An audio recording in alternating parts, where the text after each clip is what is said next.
E aí, minha gente, sejam bem-vindos. Olha aqui a gente aqui de novo, as lobas. Eu trouxe hoje para conversar comigo a Juliana, advogada, e a Juliana, psicóloga, tá? A gente vai conversar sobre estelionato sentimental, tá? É esse intruso que entra na nossa vida fazendo mil promessas e deixa a gente regaçada. É a realidade que a gente está vendo hoje, principalmente com as redes sociais, principalmente com os Tinders da vida. E é um assunto muito urgente, porque é o que vem muito hoje para o consultório, né? Vem muito hoje, né, para as advogadas, esses golpistas, esses estelionatários que estão soltos aí. Então, a gente vem conversar com vocês para vocês aprenderem a se defender, identificar, tá? Então, a gente está aqui no estúdio do Mauro. Muito obrigada, Mauro, por receber a gente. Estúdio Mauro Podcast, tá? O melhor estúdio aqui da cidade. E, Juliana, você se apresenta um pouquinho para a gente? Meu nome é Juliana Marcon, eu sou especialista em independência emocional, tenho parceria com a Letícia, também com a Juliana, advogada. E hoje vamos falar sobre esse tema importante, né? Estelionato sentimental. E aí, Juliana, doutora Juliana, seja bem-vinda. Obrigada, primeiramente obrigada, Letícia, pelo convite, obrigada, né, Mauro, o estúdio é incrível, né, estúdio Mauro Podcast, e é um assunto super importante, né, porque realmente está em alta, vem acontecendo, né, e a gente vai poder discutir aí várias possibilidades em que isso pode acontecer e como a gente pode se blindar e se defender também juridicamente sobre isso. Sim, né? E como eu sempre converso com vocês sobre o papo narcisista, sobre as vítimas de relacionamentos abusivos, e aí a gente convidou a doutora Juliana justamente porque a gente se vê muita... Depois de levar o golpe, o que a gente faz? Né? Porque enquanto você está ali envolvida, enquanto você está apaixonada, enquanto você é útil para essa pessoa, tá legal. Mas e aí depois? O que eu posso fazer depois que ele me arrancou tudo? Geralmente eles entram na vida das vítimas, eles arrancam tudo, tudo. E aí a gente vai para onde? Né? Elas vêm para mim desesperadas, com vários problemas emocionais, com vários problemas financeiros. Né? E aí a gente vai separar um pouquinho aqui os dois lados, né? Tanto o estelionatário, que é esse que entra na vida da vítima justamente para isso, né? Só para arrancar tudo dela, tudo que ela é e tudo que ela tem. E também tem o outro, que a gente está conversando agora, né? A doutora estava explicando para a gente, aquele que entra na vida da vítima não com essa intenção, né? Mas é mais realmente pensando numa família, em construir uma vida a dois, só que aí no meio do caminho desanda tudo. Né, doutora? Explica pra gente um pouquinho sobre o estelionato sentimental. Então, é importante a gente primeiro definir o que é o estelionato sentimental, né? Então, é quando o seu parceiro, ele se aproveita ali do seu envolvimento emocional, sentimental, para tirar algum proveito econômico ali que vem de você, né?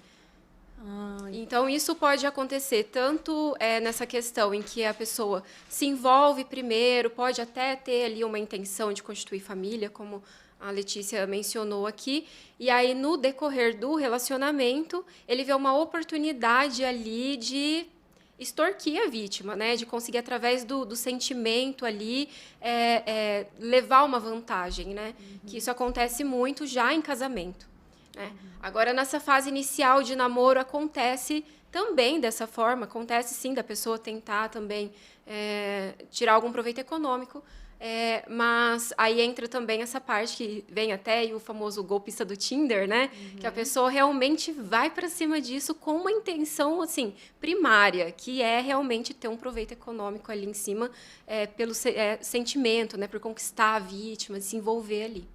Tem até uma outra série que tem o golpista do Tinder e tem a cozinheira vegana. Você já assistiu? Já vi também. Também ela nessa vertente aí, que é aquele príncipe encantado, entra na vida dela e vai levando ela num estado de loucura, um estado de delírio, né? Porque né, a gente falando agora um pouquinho do lado narcisista, porque essas pessoas, na grande maioria, são sim os narcisistas, porque se eles são mais frios, eles não sentem culpa, eles não sentem remorso, são viciados em mentir, né? Porque um estelionatário, ele é um grande mentiroso.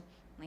Ele entra na vida da vítima justamente para aquilo, para explorar, para torturar, para brincar com os sentimentos dela. E aí, quando ele já tá cansado, ele já não quer mais aquilo, então ele vai para a próxima vítima. Ou quando ele já tirou tudo dela, não tem mais o que ela oferecer, ele vai para a próxima vítima, né? E aí a vítima sai desse relacionamento destruída e o quê? Dependente emocional. Ela sai com uma dívida imensa e na dependência, né, Ju? Sim, é isso que eu ia falar, né? A vítima, geralmente, quem que é a vítima de um estelionatário sentimental? Uma mulher ou uma pessoa que é codependente. Né? Aquela que tem medo da solidão, aquela que não sabe estabelecer limites, né? Não sabe falar não. Né? Então, essa pessoa, ela entra na vida, geralmente, com um vitimismo. Né? Uma história triste, né? Ai, meu carro quebrou... Ai, porque a vida tá difícil, né? Envolvendo a vítima, geralmente, com essa questão financeira, né? E aí, essa vítima codependente vai ceder, né? Vai passando um cartão aqui, vai dando um cheque ali, né? E aí vem essa consequência, né? Porque não consegue sair da relação e quando vê, já tá toda embolada, né? Já se prejudicou toda financeiramente, né, a vida dela virou de ponta cabeça, né, as consequências de tudo isso, né, são físicas, emocionais, né, então é exatamente isso, foca bem na parte da dependência, né, aquela pessoa, aquela mulher que não vai saber falar não, que tem o medo de ficar sozinha, essa é a vítima perfeita. Perfeito. E aí é onde eles encontram uma oportunidade, né, às vezes que entra aquela segunda situação que a gente falou, que às vezes a pessoa realmente, né, gostei dessa pessoa, vou me relacionar com ela, e aí, de repente, ela fala, não, peraí, ela ficou dependente de mim aqui, né? Então, eu consigo tirar um proveito disso, né? Aí é um cara que nunca teve um nome limpo, que nunca conseguiu fazer um empréstimo, um financiamento, aí a pessoa lá, de repente, servidora pública, né? E enfim, um exemplo, né? E aí a pessoa consegue o empréstimo fácil. E é onde, com certeza, ele vai utilizar disso e vai acabar ocorrendo o estelionato sentimental, né? E uma coisa que eu observo, né, o narcisista ou esse abusador, ele não pede diretamente. Ele não dá o golpe diretamente. Ele como a Ju falou, né? É tudo muito... existe um movimento de muito vitimismo, existe um movimento de ludibriar mesmo a vítima. Ele vai levando a vítima num lugar que ela, geralmente, ela é essa pessoa boa, ela gosta de ajudar, ela gosta de dar esse apoio para os outros, né? Ela tem esse sonho de construir uma família, ela tem esse sonho de viver realmente esse conto de fadas, né? Sim. Então, ele entra nesse lugar de muitas promessas. Eles fazem muitas promessas. E aí, como a gente vê, né, lá na série, no filme, né, ele faz aquele planejamento do futuro com ela.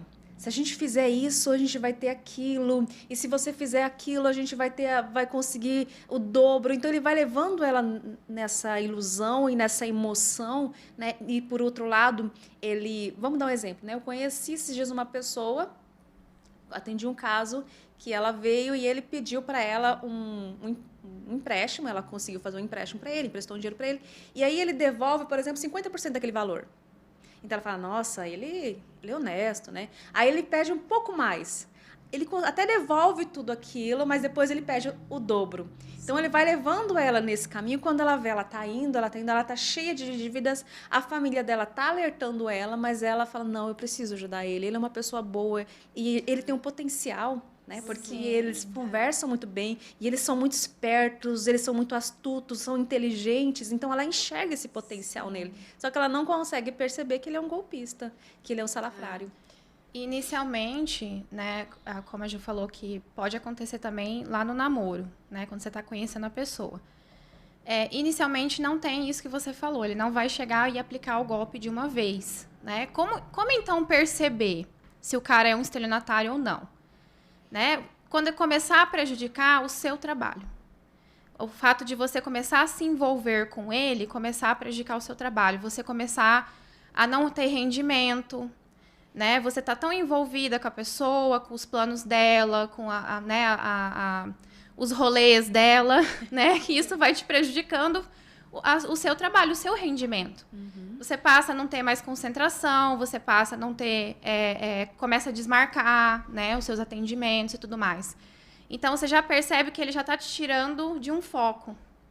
né? Ele já tá é como se estivesse sugando e roubando algo seu, né? Que é a sua produtividade, né? Então aí já é um sinal a se perceber, né? Porque muitas vezes ele não vai chegar e te pedir dinheiro na lata, né? Falar, olha, eu preciso disso, mas ele vai te levando a esse caminho que vai te prejudicar financeiramente. E outra coisa, né, que a gente vê, ela tá cansada. Ela chega num momento, é tanta briga, é tanta confusão, são tantas mentiras, é tanto joguinho que ele vai fazendo com a mente dela, que ela fica exausta, ela fica cansada, ela começa a ceder porque ela não quer mais brigar. Porque ele sempre vai fazer um drama, ele sempre vai fazer um caos. Então ela começa a ceder porque ela fala, não vou ficar brigando, não vou ficar me expondo. Aí ela vai cedendo, quando ela vê, ela está com depressão, ela está com ansiedade, fraca, improdutiva, à beira de perder o emprego. E ela vai ficando naquela relação, ela vai se enchendo de contas, ela vai se enchendo de dívida e ela vai ficando naquilo com a esperança que ele vai pagar ela. E principalmente com medo de enxergar a realidade e também de denunciar. Porque ela tem medo dele, tem medo da denúncia, né? E aí, quando chega no ponto extremo, né, que eu acredito que é quando procuram vocês e vêm me procurar também, aí já é uma situação um pouco complicada, né? Porque, normalmente, a pessoa já está cheia de dívidas, o ex-parceiro ali já sumiu, né? E eles todos, que a gente sempre conversa, né? Eles têm um comportamento bem padrão. Sim. Então, eles começam a articular, colocar a pessoa como errada. E aí, quando a gente entra num processo judicial, é difícil também a decisão para a mulher, né? Porque ela ainda está com essa dependência emocional. E além dela ter passado por esse sofrimento, essa exposição ali, o processo judicial também gera uma exposição. Porque a forma da gente comprovar tudo isso é a exposição de conversa no WhatsApp para o juiz, né? A forma da gente demonstrar como que aconteceu, né? Então, assim, os meios de prova que a gente precisa para aprovar toda essa situação invade um pouco também a intimidade, né? A privacidade. Então, aí vem uma outra situação, né? Então, é importante, assim, sempre ficar atento, né? Com sinais que a Ju passou e procurar um advogado quanto antes, porque realmente se torna uma bola de neve. E sabendo que o processo judicial vai iniciar e que não vai ser de primeira que a gente vai conseguir um acordo, pela experiência que a gente tem, né? Vocês sabem, acho que sabem disso também, porque deve chegar relatos lá. Então, assim, é uma situação bem complicada, mas há possibilidades da gente reverter isso, né? Tanto conseguir um dano moral ali, para tentar reparar um pouco, né, do que aconteceu, né, na parte emocional, e também a parte material, né? É um pouco difícil, mas a gente consegue. E entender que não existe diálogo com essas pessoas.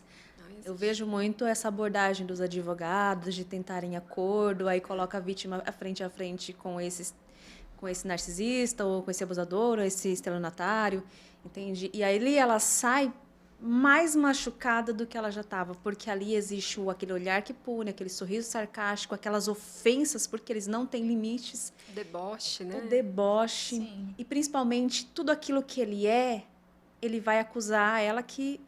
tudo aquilo que ele vai dizer que ela é. Então, ela sai dali totalmente machucada e confusa, muitas vezes, porque como ele é um interesseiro, ele é um golpista, né? Resumindo, né? Então, ele vai dizer que ela quer as coisas dele, que ela tá dando um golpe nele, que ela é interesseira. Entende? Então, para ela não se colocar nessa posição, porque ela sabe que ele é baixo, ela acaba se esquivando de buscar ajuda, de buscar a justiça, e principalmente porque, imagina, né? Ela se meteu num rolo tão grande, ela foi para o fundo do poço, então como é que ela vai dizer isso para as pessoas? Como ela vai contar? E muitas das vezes essas pessoas estavam alertando ela, e ela caiu na manipulação, ela caiu no jogo dele. Né? Tipo, a exposição. E é uma vergonha muito grande, porque as pessoas vão olhar para ela, mas como que você fez isso? Não tinha uma arma na sua cabeça, como é que você fez? Né? Mas eles são tão sedutores, eles são tão envolventes, são tão manipuladores, que ela não sabe explicar como ela chegou naquele lugar. Não sabe. E para realmente conseguir entrar com o processo judicial, conseguir tentar reaver o dano patrimonial ali que ocorreu, precisa muito de um apoio terapêutico, né? Eu vejo assim que é essencial. Então, assim, pela minha experiência de escritório, né, que eu tenho aí 8 anos já de advocacia, é bem corriqueiro esse tipo de situação, e vamos colocar aí que 90% a gente não consegue um acordo. E eu oriento, né, a depender do caso, conforme eu vou sentindo ali como ocorreu a relação do casal, nem tentar uma conciliação, né, porque eles acabam criando manobras, estratégias, né? Porque é engraçado como que não finaliza assim, atingir a finalidade ali do dano, né? Não acaba ali. É pós-relacionamento também, né? No pós-relacionamento, eles continuam com atos narcisistas, eles continuam ali tentando manipular. Eu vou fazer um acordo. Aí a gente Cozinha no galo, né? No galo. Vai redigir a minuta, aí manda. Não, agora eu quero que altere isso. Isso vai desgastando mais ainda a vítima, né? Então, assim, realmente é ir direto pro litigioso nessa situação, porque daí quando dá uma arrochada ali, às vezes eles mudam de ideia e aí a gente consegue fazer um bom acordo. Mas sem iniciar o litígio, praticamente impossível. E outro sinal clássico também, né, por experiência, é a questão do cara perceber que você é boa em algo, perceber que você tem capacidade de crescimento, de uma qualidade, por exemplo, e ele entrar com investimento nisso. Né? As famosas sociedades, né? Não, vamos ser sócios.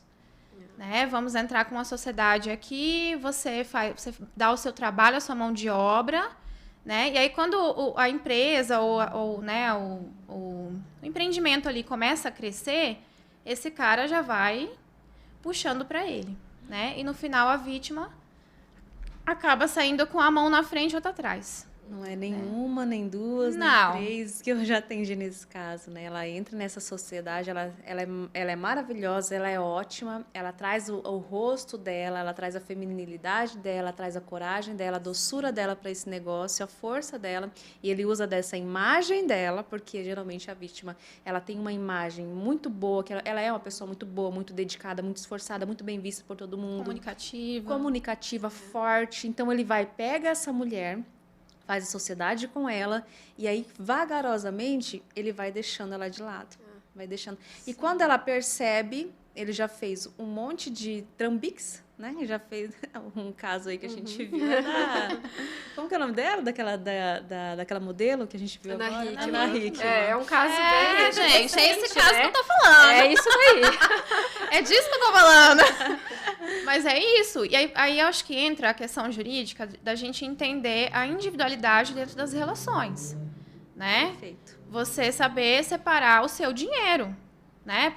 A gente vê aí hoje, né, na monogamia, que a galera mistura tudo. Né? Não, o que é meu é seu, né? Esse papo de né, as contas todo mundo tem que ter. Não funciona assim, galera. Não funciona. Então, a gente tem que se precaver.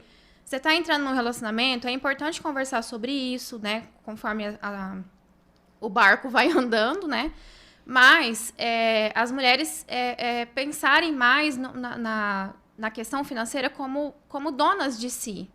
Né? Como mulheres que dão conta de administrar. E não deixar isso na dependência de um homem. Como, infelizmente, foi o caso da Ana Hickman. Né? Ele viu uma oportunidade nela. Né? Ela era muito jovem quando, né, eles se conheceram. Ela precisava de uma pessoa que meio que fosse um tutor ali. Né? Um administrador. Porque ela estava nessa transição, né, da carreira dela para a Europa, para fora. Então, ele viu uma oportunidade nossa, aqui sim, aqui vai, e ficou 20 anos. E é isso que eles fazem, ele vai olhar, né, vamos dar um exemplo hoje, o Tinder. Gente, que perigo, né? Tinder, eu acredito que é ninho de narcisistas, né? E ninho de golpistas e de estelionatários. E aí, né, ele vê aquela mulher ali, começa a olhar a profissão dela, e o que a gente tem hoje? Rede social. Então, ele vê a fotinha dela toda linda ali, começa a puxar uma conversa, vai para a rede social, faz um limpo ali na rede social dela, olha tudo, o que ela faz, qual é a rede de amigos dela, e começa a estudar ela ali e vê que é um potencial para ele. Então, ele entra na vida dela e aí ele descobre o que ela gosta, ele troca aquele papo que ele também gosta daquilo. Se ela gosta de livro, ele fala que ele gosta de livro também. Sim. Se ela gosta de dançar, ele fala que também ele gosta. Então ele vai... Quando ela olha para ele, ela fala assim, meu Deus, que homem é esse? Que pessoa incrível. Encontrei meu príncipe. E ele vai seguir todo aquele roteiro do príncipe. Em muitos casos vai abrir a porta do carro para ela. Lover Boom. Que é o lover bomb que a gente sempre fala, né? Vai elogiar muito ela, vai levar ela para passear, para viajar, vai cercar ela de todos os jeitos. E aí ele vai entrando ali, né? Por essa via. Aí do nada ele vai contar uma história triste, sei lá, que perdeu o emprego, que ele precisa que um parente dele tá doente, que ele precisa, a mãe dele tá doente, que ele precisa pagar o tratamento dessa mãe. Só que ele não pede. Ele não pede. Ele vai jogar aquela carga para ela e ela, como tem a síndrome da Salvadora e é uma pessoa boa, ela fala, não, mas eu vou ajudar ele. Né? Ou ele, por exemplo, né, quer abrir uma empresa e ele começa a falar que aquela empresa é boa e isso, e ela fala, não, eu vou investir nessa empresa. E, gente, sabe o que eu percebo em muitos casos? Dessa mulher que é gerente que é dona de uma empresa, aí ela coloca ele para trabalhar na empresa dela, começa a dar um cargo para ele de chefia, né, um cargo de gerente, alguma coisa assim, e ele vai tomando conta daquele espaço, né, começa a fazer as fofoquinhas, começa a colocar os funcionários contra ela. Gente, não é nenhuma, nem duas, nem três que eu atendi desse jeito. E ele vai tomando espaço, e ela sempre com dó dele, mas ele é bom, ele tem potencial, então ela vai dando aquele espaço para ele crescer, e ele sempre com aquela história triste, ou com injustiçado, que ninguém entende ele, que a família dele persegue ele, que onde ele vai as pessoas são maldosas com ele, então ele vai entrando nessa via ali. E ela muito apaixonada, muito envolvida, muito ludibriada, com dificuldade realmente de enxergar as coisas como porque ela começa a enxergar a vida e o mundo através dos olhos dele, que ele cerca ele consegue cercar ela de um tanto que ela realmente começa a perder o senso da realidade. Sim. Né? Porque ele faz, a gente chama de lavagem cerebral. É tão cruel isso, sabe? Ele realmente faz essa lavagem cerebral na mente dela. De uma forma muito sutil, né? Ele começa. Então, essa linha aí da sutilidade, né? Que é onde acontece o dano, né? Que é onde vem dano gravíssimo, né? Psicológico e a questão patrimonial que a gente está abordando aqui hoje, né? Sim. E aí, doutora, depois que aconteceu tudo isso, né? Vamos dar um exemplo. Essa vítima está falida. Sim. Sofreu esse golpe desse sujeito. O que ela tem que fazer? Bom, nesse caso, ela precisa reunir o máximo de provas possíveis, né? Que foi o que a gente estava conversando aqui. E procurar um profissional para realmente tentar reaver ao máximo. Então, assim, vamos supor, se ela for casada, né? Então, para quem realmente vive ali uma união estável, né? Ou um casamento, a gente vai partir ali para a linha do regime de bens, né? Então, você não pode arcar sozinha. E também aquilo que foi de uso exclusivo dele, que aí entra essa questão até da empresa, né? Vamos colocar aí uma questão empresarial. É porque eu não tenho nome limpo, eu preciso disso, daquilo. Aí a pessoa equipa a empresa do cara, né? E aí, aquele empréstimo que foi feito é para quê? Qual a finalidade? Então, a finalidade do emprego dele. Então, aí há uma possibilidade dentro do direito da gente excluir a ameação dessa dívida e transferir ela integralmente para o golpista. Né? Então, assim, vai depender muito do caso. Né? A gente precisa fazer um estudo de caso bem específico. Mas é importante até, vou deixar uma dica para vocês, com relação a qual tipo de relacionamento que você está vivendo. Porque hoje em dia tem contrato de namoro, né? Tem a união estável. Então, assim, qual finalidade você quer? Por que eu digo isso? Porque a questão do contrato de namoro protege um pouco o seu patrimônio, né? E aí te ajuda a não se envolver patrimonialmente com essa pessoa, né? Então, ainda que você dorme junto, né? Hoje é tudo assim, né? A gente tá namorando, tá morando junto, enfim, mas não tem intenção de constituir uma família ainda, né? Vamos dizer. Então, há essa possibilidade também de se blindar. Então, assim, a parte jurídica não vai entrar apenas no final do relacionamento, mas no início. Então, assim, o conselho que eu posso até deixar para essas mulheres que já passaram por isso e, de repente, está com medo de se relacionar, né? já resolveu a situação, mas fiquei com medo, tal. Quando for se relacionar com alguém, procure as claras, né? Uma forma assim bem honesta, né? Então, assim, será que... E consigo mesmo, eu estou com intenção de constituir uma família, tal, e procurar um direcionamento jurídico ali, né? Para poder ver qual é a melhor forma de você se proteger para não cair em outro golpe patrimonial. E aquela que já foi vítima, realmente tentar reaver o máximo, né? Que é o que a gente vai tentar fazer com ela. Nossa, é pesado, né? Sim. É pesado, porque é a realidade agora que a gente está vendo, né? E aí, o que eu percebo, né? Vamos lá. Dependência emocional. É foda. Todas já passamos por isso. Gente, você tá apaixonada, você tá tão envolvida, você tá... Como é que você vai fazer esse documento, entende? Só com a terapia em dia. Só pra com a você terapia em conseguir. dia. Porque... Até porque, geralmente, a dependência emocional ela vai se manifestar em algum momento. Né? Ela já existe, é um transtorno psicológico. Né? Muito que provável que vem lá da sua infância, da sua adolescência, né? Uma falta que aconteceu lá. Uma falta emocional, de conexão emocional.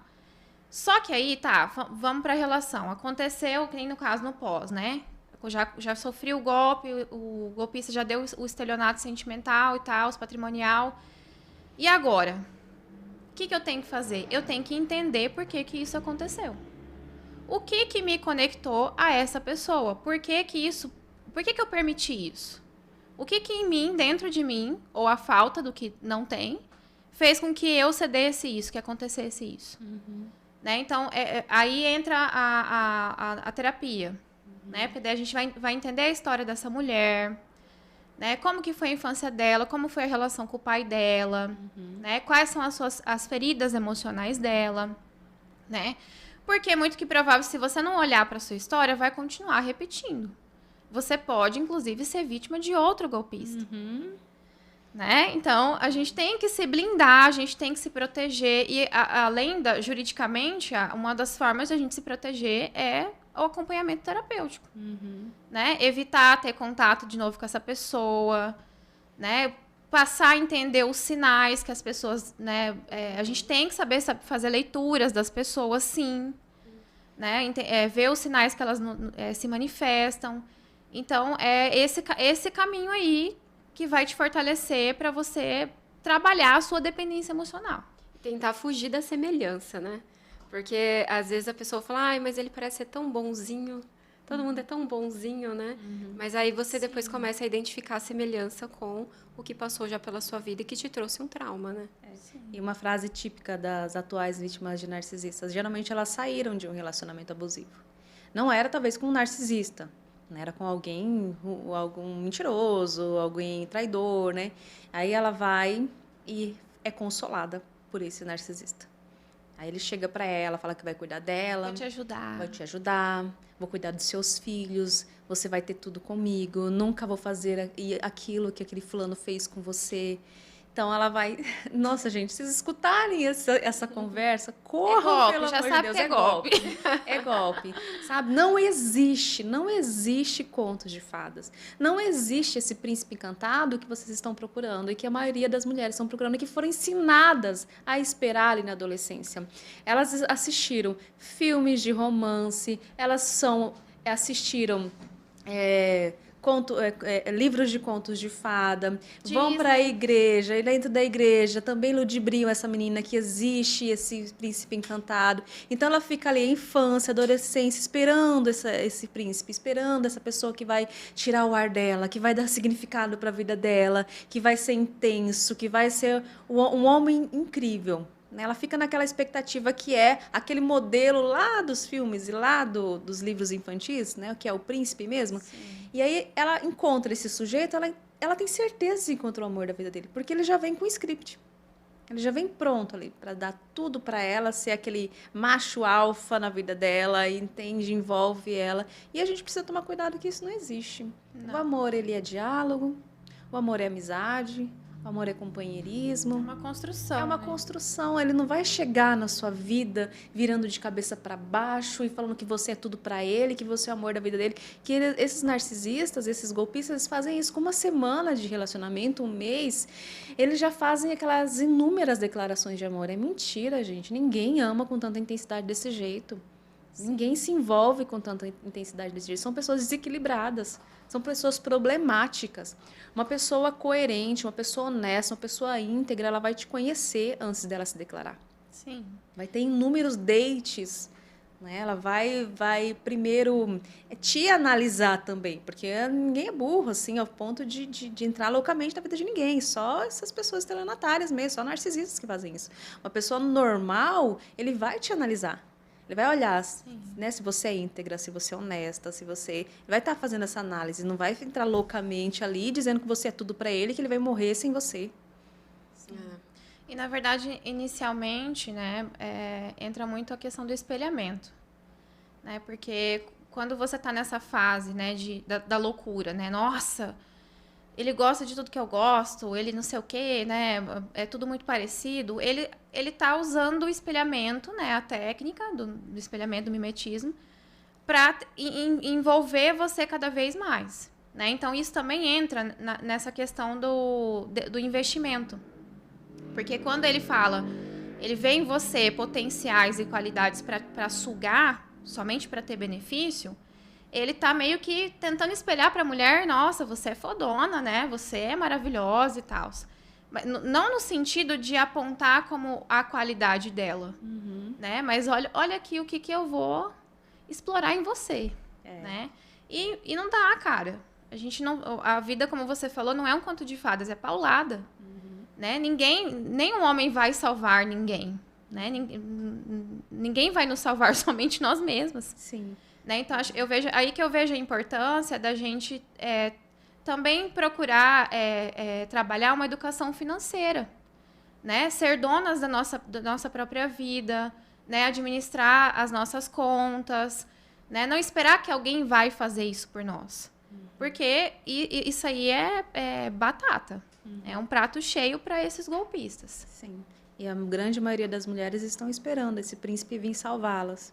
Né, esse provedor e tal, né, que vai dar tudo para ela e aí, né? E geralmente eles são esse provedor. Os golpistas, geralmente eles aparecem com carrão, né, com motona, eles postam muitas fotos. É interessante que lá no filme, na série do golpista do Tinder, ele tira de uma para impressionar a outra. Eles têm essa pegada, eles tiram de uma para impressionar a outra, eles tiram de outra para impressionar a outra, né? E ela vai caindo, ela vai se envolvendo, ela realmente acredita que ele é um provedor, que ele tem dinheiro, então ela vai se envolvendo naquilo. Sim. Né? Isso me lembra muito aquele conto do Barba Azul, da Mulheres que Correm com os Lobos, né?